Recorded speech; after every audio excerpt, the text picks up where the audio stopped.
దేశం. కానీ ఈ వైవిధ్యాన్ని నాశనం చేస్తూ హిందుత్వ ఫాసిజం దేశంలో ఆధిపత్యం సాధించేందుకు ప్రయత్నిస్తోంది. చరిత్రను వక్రీకరించడం, మైనారిటీలపై ద్వేషాన్ని రెచ్చగొట్టడం, కళా సాహిత్యాలను నియంత్రించడం, ప్రశ్నిస్తే జైలులో బంధించడం, ప్రజాస్వామ్య స్వేచ్ఛలను అణచివేయడం ఫాసిస్టు చర్యలకు ప్రభుత్వాలు పూనుకుంటున్నాయి. ఇలాంటి పరిస్థితుల్లో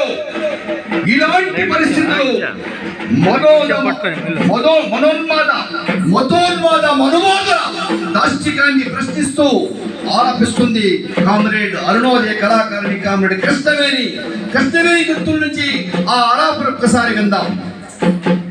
ఈరోజు మనవాద ప్రభుత్వం ఏం చేస్తుందంటే ఈ పాట రూపంలో తెలియజేస్తున్నాం.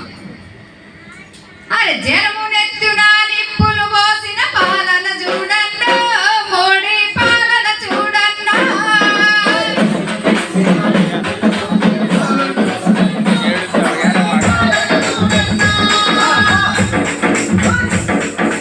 జనమునెత్తున నిప్పులు పోసిన పాలన చూడన్నా, మోడీ పాలన చూడన్నా.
ఫాసిజం కేవలం రాజకీయ సమస్య మాత్రమే కాదు,